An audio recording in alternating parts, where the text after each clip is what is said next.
지구와 바다 단어는 깊게 들어가지는 않지만 지구, 바다, 그 면적의 크기 이런 것들을 비교해 보기도 하고 밀물과 썰물, 그 다음에 바닷물과 민물의 차이 뭐 이런 것들에 대해서 간단하게 다루도록 되어 있습니다. 3학년 과정이기 때문에 너무 깊은 내용을 다뤄서는 안 되겠죠. 현상 중심으로 접근을 하고 있습니다. 그럼 어떤 내용을 우리가 학생들의 지도하는데 필요한 지식이 있는가 알아보도록 하겠습니다. 자, 먼저 지구와 바다 단원의 성취 기준 한번 알아보도록 하겠습니다. 지구가 대기로 둘러싸여 있음을 알고 기권에 대한 이야기를 하고 있는 거죠. 기권, 대기. 지구 표면을 구성하는 육지 그리고 바다의 특징을 비교할 수 있다. 뭐 어렵지 않죠?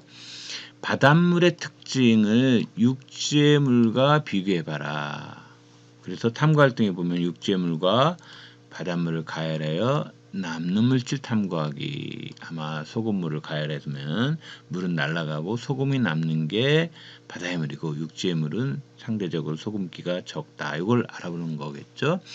바닷가에서 볼 수 있는 다양한 지형. 그다음 밀물과 썰물, 밀물과 썰물의 차이를 알고 갯벌의 가치와 보존의 필요성을 설득, 홍보할 수 있다. 물론 이때 그 바닷물에 대해서 다룰 때 해안 지형 이런 거 할 때 주로 함께 가야 되는 침식작용, 운반작용, 퇴적작용 이것까지는 다루지 않습니다. 그냥 보니까 저런 게 있구나 라고 하는 것 정도. 그 다음에 밀물과 썰물도 사실은 학생들한테는 그 바닷물의 높이 변화 수준에서만 다루고 조속 용어라든가 원인에 대해서 다루지는 않습니다. 그러나 여러분들은 교사이기 때문에 알고 있어야 되겠죠. 그죠? 그래서 그런 것들을 중심으로 잠깐 그렇게 깊지 않은 정도 수준으로 어떤 관련된 지식이 필요한지 알아보도록 하겠습니다. 자, 전체적으로 지구와 바다 하면은 좀 더 눈을 확장해 보면은 우리가 지구 시스템이라는 용어를 빌어서 쓸 수가 있겠습니다. 시스템이라고 하는 것은 어느 하나가 빠지면은 전체가 마비되는 걸 시스템이라고 그러죠. 한마디로 지구를 구성하고 있는 이런 5가지 요소들이 시스템적으로 작동이 돼서 지구가 굴러간다. 근데 지금 3학년 과정에서는 주로 직권에 대한 얘기, 땅이죠. 땅에 대한 이야기를 살짝 다루고 깊이 다루지는 않고 이건 땅이야, 육지야 그런 얘기겠죠. 그 다음에 바다 수권 중에서도 주로 이제 바닷물을 중심으로 다루게 되겠죠. 바닷물을 중심으로. 그리고 대기에 지구를 둘러싸고 있는 대기에 대해서 공기가 있다라고 하는 정도만 다루도록 되어 있죠. 그 다음에 외권은 우주, 태양을 비롯한 가까이는 태양계, 그 다음에 별, 은하, 우주를 다루는 거고 지구의 바깥쪽 세계, 그 다음에 이런 기권, 수권, 직권에서 살고 있는 생물권에 대해서 이런 것들이 크게 지구 시스템을 구성하는 요소인데 그 중에 이제 처음에 3학년이니까 세상에는 이런 게 있구나 라고 하는 것 정도만 다룬다고 생각하시면 되겠습니다. 먼저 직권에 대해서 살짝 알아보면 물론 이거를 초등학생들한테 가르치라는 건 아니죠. 그러니까 우리가 직권하면은 사실은 이제 우리 땅속까지도 포함하는 건데 이 부분은 지구 내부는 이제 중학교 정도 가야 배우는 거죠. 그래서 중심 부분에 이렇게 핵이 있고 내핵과 외핵으로 있고 거기에 이제 유동성을 가진 멘틀이 있고 거기에 딱딱한 껍데기 각자거든요. 껍질 각자. 그래서 깊은 데는 35km, 짧은 데는 한 5km 정도의 지각 표면이 있습니다.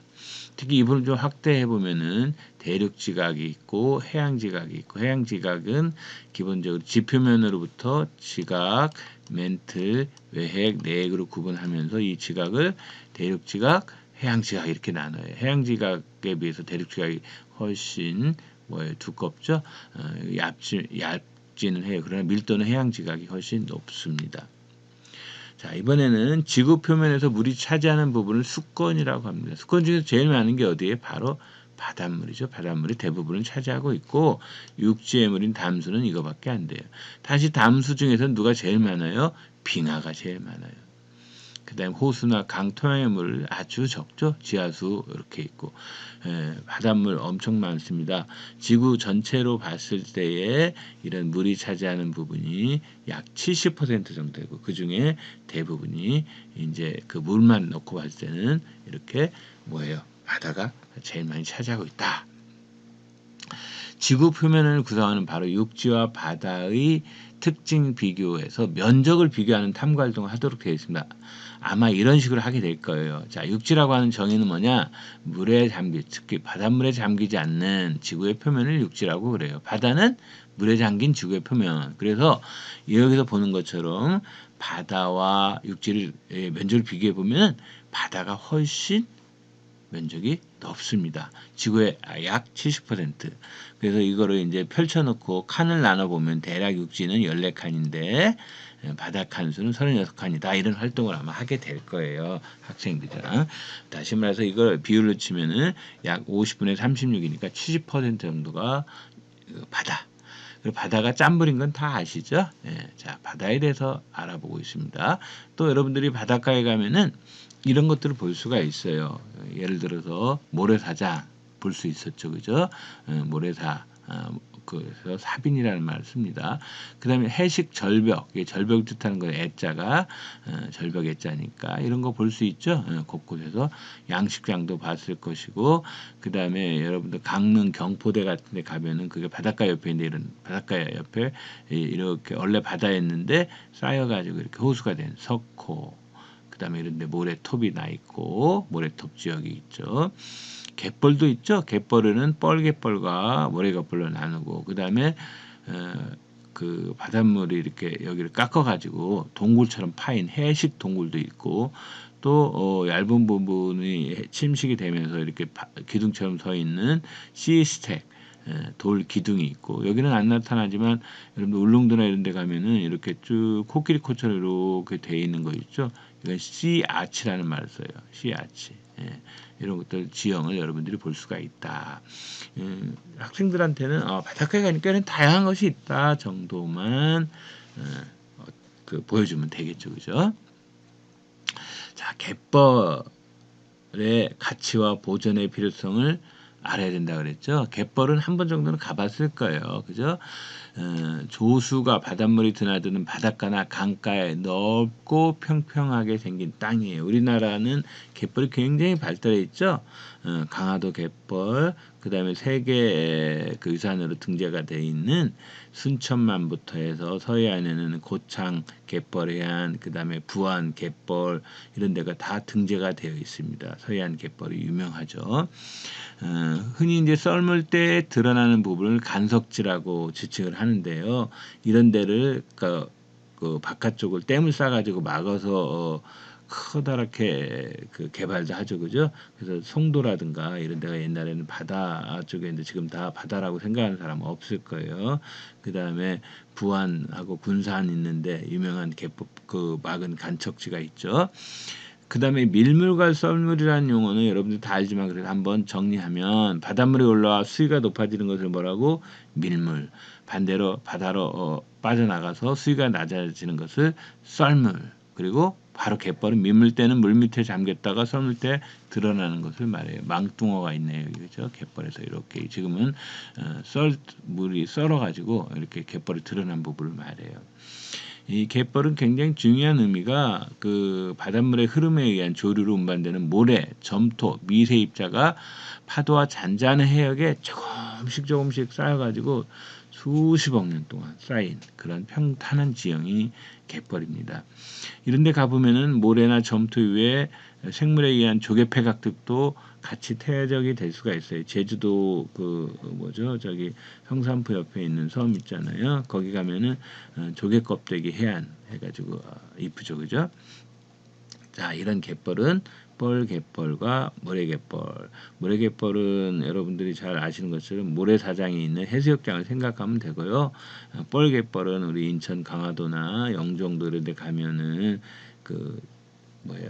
짙은 뻘 색깔로 드러나 있는 그런 모래가 아닌 그걸 뻘갯벌이라고 하고요. 이것들이 적절히 섞여져 있는 갯벌을 혼합 갯벌이라고 합니다.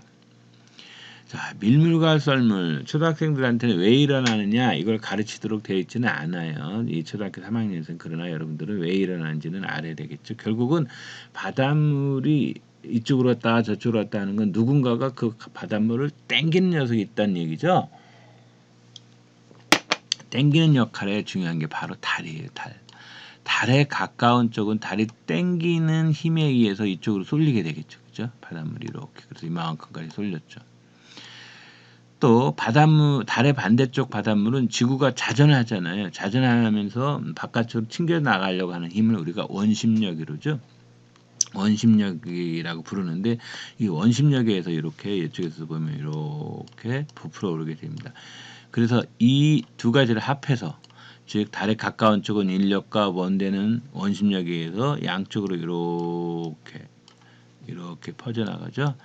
이 부분이 밀물이 되는 거고 그러니까 인력과 원심력에 의해서 바닷물이 모인 부분을 밀물이라고 하고 이런 데는 어떻게 되겠어요? 빠져나가죠. 그래서 썰물이 되는 거예요. 그런데 이 지구가 지구도 태양주를 공전하지만은 달도 지구를 공전하기도 하고 또 달도 이렇게 자전하잖아요.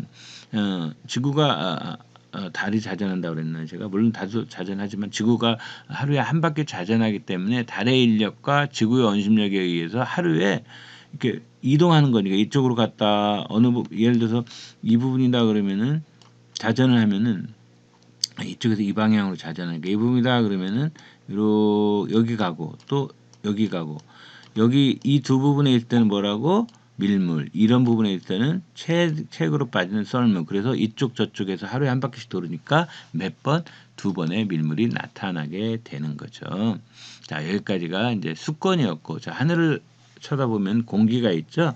특히 이제 우리 초등학교 단계에서는 5, 6학년까지 대개 이 대륙권 정도에서만 얘기를 할 거예요. 대륙권은 그냥 비행기 타고 가는 그런 정도 되고 그 높이는 여기에 보면은 뭐 20km 정도 내외로 이렇게 해놨잖아요. 그래서 여기서는 대류가 일어나요. 특히 뭐 위는 잘 안 일어나고 왜 대류가 일어나냐면 여기는 낮은 곳에 있는 부분이 온도가 어때요? 높죠. 올라갈수록 온도가 떨어져요. 찬 공기는 밑으로 내려오려고 그러죠. 따뜻한 공기 위로 올라가려고 그러죠. 그래서 결국은 대류가 일어나요. 그래서 대류권인 거예요. 이 부분은 온도 차이가 별로 안 나요. 기온 차이가 별로 안 나기 때문에 여기는 대류가 잘 안 일어나. 그래서 여기를 대류 건계면이다. 그래요. 대류가 일어나니까 차가운 곳에 있던 거 따뜻한 곳으로 가고 따뜻한 곳에 있던 게 차가운 곳으로 가면서 이게 상태 변화를 일으키죠. 뒤에서 배우게 되겠지만 그래서 수증기가 존재하고 대류가 일어나.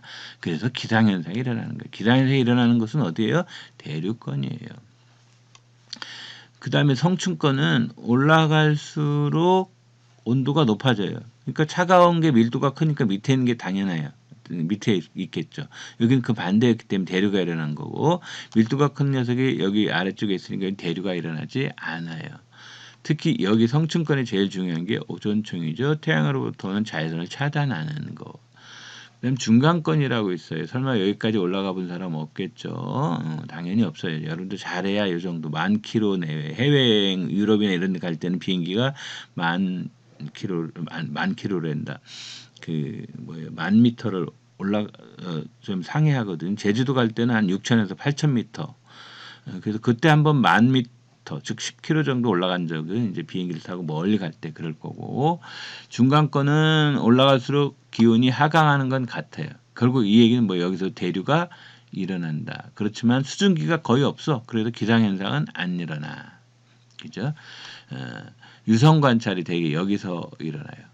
그 다음에 오로라 볼 수 있는 곳이 있죠. 우리도 기록에 의하면 삼국시대 오로라를 봤다는 기록이 있는데 대개 이제 북극권 이런 데 가서 보죠. 그죠?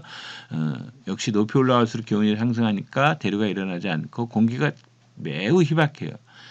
결국은 공기가 매우 희박해서 열 에너지를 가둬둘 부분이 없기 때문에 낮과 밤의 기온차가 엄청 크죠. 그리고 고위도 상공에서는 그 빛의 전리 현상, 나중에 또 따로 얘기할 기회가 있겠지만 그래서 오로라가 일어난다.